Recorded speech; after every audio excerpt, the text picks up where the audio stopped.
কল্যাণী বিশ্ববিদ্যালয়ের অন্তর্গত সমস্ত কলেজগুলিতে যে সমস্ত ছাত্রছাত্রী এই বছর পঞ্চম সেমিস্টারে রাষ্ট্রবিজ্ঞান মেজর নিয়ে পড়াশোনা করছো, তাদের জন্য আজকে গুরুত্বপূর্ণ আলোচনাটি।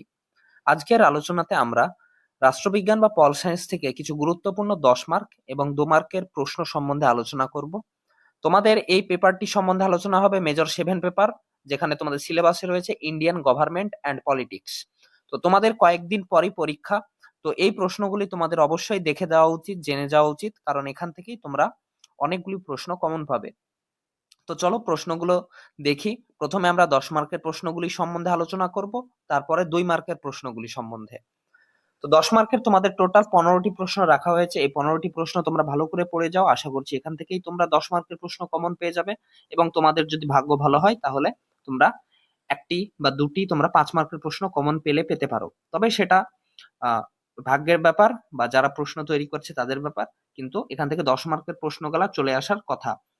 তো প্রথমে আমরা 10 মার্কের প্রথম প্রশ্ন হচ্ছে, ভারতের সংবিধানের অভিভাবক হিসাবে সুপ্রিম কোর্টের ভূমিকা আলোচনা করো। ভালো গুরুত্বপূর্ণ একটা প্রশ্ন। 2 নম্বর প্রশ্ন হচ্ছে, সমসাময়িক ভারতীয় রাজনীতিতে জাতের ভূমিকা আলোচনা করো। 3 নম্বর প্রশ্ন হচ্ছে, ভারতের রাষ্ট্রপতি ও প্রধানমন্ত্রীর মধ্যেকার সম্পর্কটি আলোচনা করো। 4 নম্বর প্রশ্ন হচ্ছে, লোকসভার অধ্যক্ষের ক্ষমতা এবং কার্যাবলী আলোচনা করো, স্পিকারের। 5 নম্বর হচ্ছে, ইউপিএসসি বা ইউনিয়ন পাবলিক সার্ভিস কমিশনের গঠন এবং কার্যাবলী আলোচনা করো। 6 নম্বর প্রশ্ন হচ্ছে, ভারতের সুপ্রিম কোর্টের ক্ষমতা এবং কার্যাবলী আলোচনা করো। 7 নম্বর প্রশ্ন হচ্ছে, ভারতের রাষ্ট্রপতি কিভাবে নির্বাচিত হন এবং তার পদ থেকে তাকে কিভাবে অপসারিত করা হয় বা ইমপিচমেন্ট করা হয় সেটা আলোচনা করো। 8 নম্বর প্রশ্ন হচ্ছে, ভারতের সংবিধানে সংরক্ষিত সাংবিধানিক প্রতিবিধানের অধিকারটি ব্যাখ্যা করো। গুরুত্বপূর্ণ প্রশ্ন। 9 নম্বর প্রশ্ন হচ্ছে, ভারতের পার্লামেন্টের দুটি কক্ষের মধ্যে সম্পর্ক বিশ্লেষণ করো, উচ্চকক্ষ এবং নিম্নকক্ষের মধ্যে। 10 নম্বর প্রশ্ন হচ্ছে, রাষ্ট্রপতি এবং মন্ত্রী পরিষদের মধ্যে সম্পর্ক বিষয়ে একটি সমালোচনামূলক নিবন্ধ আলোচনা করো। 11 নম্বর প্রশ্ন হচ্ছে, স্বাধীনোত্তর ভারতের মহিলাদের আন্দোলনের প্রকৃতি সম্পর্কে মূল্যায়ন করো। 12 নম্বর প্রশ্ন হচ্ছে, ভারতের রাষ্ট্রের প্রকৃতি সম্পর্কে গান্ধীবাদী ধারণা পর্যালোচনা করো। এর সাথে তোমরা মার্ক্সবাদীটাও পড়ে নিবে। 13 নম্বর হচ্ছে, জনস্বার্থবাহী মামলা কাকে বলা হয়? ভারতে বিচার বিভাগীয় সক্রিয়তা সম্পর্কে একটি প্রবন্ধ লেখো। 14 নম্বর প্রশ্ন হচ্ছে, মন্ত্রী পরিষদের সাথে সম্পর্কের পরিপ্রেক্ষিতে রাজ্যপালের শাসনতান্ত্রিক পদমর্যাদা আলোচনা করো। 15 নম্বর এবং শেষ প্রশ্ন হচ্ছে, ভারতের কৃষক আন্দোলনের সংক্ষিপ্ত বিবরণ দাও। তাহলে এই 15টি প্রশ্ন তোমরা 10 মার্কের জন্য পড়ে যাবে, এবং এরপর আমরা আলোচনা করব 2 মার্কের প্রশ্নগুলো। তো 2 মার্কের প্রথম প্রশ্ন হচ্ছে, সংবিধানের 1ম ক অনুচ্ছেদে ভারতকে কিভাবে বর্ণনা করা হয়েছে? ভারতকে কিভাবে বর্ণনা করা হয়েছে? ইউনিয়ন অফ স্টেট হিসেবে। 2 নম্বর হচ্ছে, ভারতীয় রাজনীতিতে অনুশীলনে উদারবাদী দৃষ্টিভঙ্গির যে কোনো দুটি পরিবর্তিত পরিধি চিহ্নিত করো। 3 নম্বর হচ্ছে, ভারতে পার্লামেন্ট গঠনকারী অঙ্গগুলি কি কি? 3টি। একটা হচ্ছে রাষ্ট্রপতি, 2 নম্বর হচ্ছে লোকসভা, এবং 3 নম্বর হচ্ছে রাজ্যসভা। 4 নম্বর হচ্ছে, ভারতের রাষ্ট্রপতি কি সবসময় মন্ত্রী পরিষদের পরামর্শ অনুসারে কাজ করতে বাধ্য? হ্যাঁ, বাধ্য। 5 নম্বর হচ্ছে, ভারতের সংবিধানে সংরক্ষণমূলক বৈষম্য বলতে কি বোঝায়? 6 নম্বর প্রশ্ন হচ্ছে, ভারতের সুপ্রিম কোর্টের পরামর্শদান এলাকা বলতে কি বোঝায়? 7 নম্বর প্রশ্ন হচ্ছে, রাজ্য তালিকাভুক্ত কোন বিষয়ে পার্লামেন্ট কোন শর্তে আইন প্রণয়ন করতে পারে? 8 নম্বর প্রশ্ন হচ্ছে, কাস্ট ইন ইন্ডিয়া পলিটিক্স এই গ্রন্থটি কে সম্পাদনা করেছেন এবং সেটি কবে প্রকাশিত হয়? 9 নম্বর প্রশ্ন হচ্ছে, ভারতের সংবিধানে আইনের চোখে সমতা বলতে কি বোঝায়? আইনের চোখে সমতা মানে হচ্ছে সকল নাগরিক আইনের দৃষ্টিতে সমান। 10 নম্বর প্রশ্ন হচ্ছে, ভারতীয় রাজনীতি চর্চায় মার্ক্সীয় দৃষ্টিভঙ্গির যে কোনো দুটি সীমাবদ্ধতা আলোচনা করো বা উল্লেখ করো। 11 নম্বর প্রশ্ন হচ্ছে, ভারতবর্ষকে সাধারণতন্ত্র হিসেবে বর্ণনা করার প্রধান দুটি কারণ উল্লেখ করো। 12 নম্বর প্রশ্ন হচ্ছে, ভারতের সংবিধানের মূল কাঠামো বলতে কি বোঝায়? 13 নম্বর প্রশ্ন হচ্ছে, ভারতের সংবিধানে 21 ক অনুচ্ছেদের বিষয়বস্তু কি? 21 ক অনুচ্ছেদের বিষয়বস্তু হচ্ছে 6 থেকে 14 বছর বয়সের শিশুদের শিক্ষা হচ্ছে বিনামূল্যে এবং বাধ্যতামূলক করা হয়েছে। 14 নম্বর প্রশ্ন হচ্ছে, ভারতের সংবিধানে মৌলিক অধিকার এবং রাষ্ট্র পরিচালনার নির্দেশমূলক নীতির মধ্যে যে কোনো দুটি পার্থক্য উল্লেখ করো।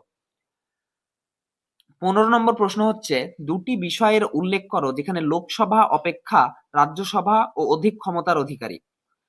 16 নম্বর প্রশ্ন হচ্ছে, 1976 সালে সম্পাদিত সংবিধানের 42তম সংশোধনের দ্বারা ভারতীয় সংবিধানের প্রস্তাবনায় কি কি পরিবর্তন ঘটেছে। 17 নম্বর প্রশ্ন হচ্ছে, ধর্মের রাজনীতি কাকে বলা হয়। ধর্মের রাজনীতি মানে হচ্ছে মানুষের ধর্ম নিয়ে খেলালীলা করে রাজনীতি করা। 18 নম্বর হচ্ছে, পিতৃতন্ত্র কাকে বলা হয়। পিতৃতন্ত্র মানে হচ্ছে যেই সমাজে পুরুষদের প্রাধান্য বেশি, নারীদেরকে প্রাধান্য দেওয়া হয় না, সেটাকে সেই সমাজকে বলা হয় পিতৃতন্ত্র। 19 নম্বর প্রশ্ন হচ্ছে, সাকারিয়া কমিশন কি। সাকারিয়া কমিশন হচ্ছে কেন্দ্র এবং রাজ্যের সম্পর্ক পর্যালোচনা করার একটি কমিশন। 20 নম্বর প্রশ্ন হচ্ছে, ভারতের কয়েকটি সাম্প্রদায়িক দলের নাম উল্লেখ করো। এর একটি উদাহরণ দিয়ে দিচ্ছি। ভারতের যদি স্বাধীনতার পূর্বে ধরি, স্বাধীনতার পূর্বে একটি সাম্প্রদায়িক দল হচ্ছে মুসলিম লীগ। 21 নম্বর প্রশ্ন হচ্ছে, ভারতে বর্তমানে কোন কোন রাজ্যের দ্বিকক্ষ বিশিষ্ট আইনসভা রয়েছে। অনেকগুলি রয়েছে, যেমন উত্তরপ্রদেশ, বিহার, মহারাষ্ট্র, এই সব রাজ্যগুলিতে। 23 নম্বর প্রশ্ন হচ্ছে, ভারতের সংবিধানের কোন ধারায় মৌলিক কর্তব্যের কথা বলা হয়েছে। মৌলিক কর্তব্যের কথা বলা হয়েছে 51 ক নম্বর ধারায়। 24 নম্বর প্রশ্ন, ভারতের সংবিধানের কোন ধারায় গ্রাম পঞ্চায়েত গঠনের কথা বলা হয়েছে। অনুচ্ছেদ 40-এ। 25 নম্বর প্রশ্ন হচ্ছে, ইমপিচমেন্ট বলতে কি বোঝায়। ইমপিচমেন্ট মানে হচ্ছে রাষ্ট্রপতিকে পদচ্যুত করা। 26 নম্বর হচ্ছে, পদাধিকার বলে রাজ্যসভার সভাপতিকে। পদাধিকার বলে রাজ্যসভার সভাপতি হচ্ছেন উপরাষ্ট্রপতি। 27 নম্বর প্রশ্ন হচ্ছে, কোন সংস্থা স্থানীয় স্বায়ত্তশাসন পরিচালনাকারী প্রতিষ্ঠানগুলির নির্বাচন পরিচালনা করে। 28 নম্বর প্রশ্ন হচ্ছে, কত নম্বর সংবিধান সংশোধনীতে সম্পত্তির অধিকারকে মৌলিক অধিকারের তালিকা থেকে বাদ দেওয়া হয়েছে। তো 1978 খ্রিস্টাব্দের 44তম সংবিধান সংশোধনীতে। 29 নম্বর প্রশ্ন হচ্ছে,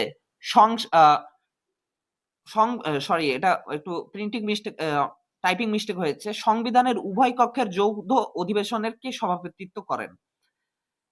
30 নম্বর প্রশ্ন হচ্ছে, ভারতের সংবিধানের কোন কোন ধারায় মৌলিক অধিকারের কথা বলা হয়েছে। মৌলিক অধিকারের কথা বলা হয়েছে অনুচ্ছেদ 12 টু 35-এর মধ্যে। 31 নম্বর প্রশ্ন হচ্ছে, গান্ধীবাদী রাষ্ট্রের যে কোনো দুটি বৈশিষ্ট্য উল্লেখ করো। 32 নম্বর প্রশ্ন হচ্ছে, সমাজতান্ত্রিক আদর্শের উপর প্রতিষ্ঠিত যে কোনো দুটি নির্দেশমূলক নীতির উল্লেখ করো। 33 নম্বর প্রশ্ন হচ্ছে, ঝুলন্ত সংসদ কি। 34 নম্বর প্রশ্ন হচ্ছে, বর্ণ এর সংজ্ঞা দাও। 35 নম্বর প্রশ্ন হচ্ছে, সামাজিক আন্দোলনের যে কোনো দুটি বৈশিষ্ট্য লেখো। 36 নম্বর প্রশ্ন হচ্ছে, ভারতের প্রথম কৃষক আন্দোলনের নামটি লেখো এবং এই আন্দোলনের সাথে যুক্ত একজন নেতার নাম উল্লেখ করো। 37 নম্বর প্রশ্ন হচ্ছে, ভারতের উপরাষ্ট্রপতি কিভাবে নির্বাচিত হন। 38 নম্বর প্রশ্ন হচ্ছে, ধর্মনিরপেক্ষতা এবং সাম্প্রদায়িকতার মধ্যে যে কোনো দুটি পার্থক্য নির্দেশ করো।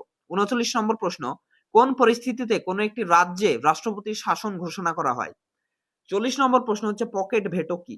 তো এই 40টি খুবই গুরুত্বপূর্ণ প্রশ্ন এবং 40টি তোমাদের 2 মার্কের প্রশ্ন সম্বন্ধে আলোচনা করা হলো এবং 15টি তোমাদের 10 মার্কের প্রশ্ন সম্বন্ধে আলোচনা করা হলো। তো এই প্রশ্নগুলো ভালো করে পড়ে যাও, ভালো করে প্রত্যেকটা প্রশ্ন খুঁটিয়ে পড়ে যাও, তোমাদের পরীক্ষা অবশ্যই ভালো হবে। তো আজকের মতো এই পর্যন্তই। ভালো থেকো সবাই, ভালো করে পড়াশোনা করো।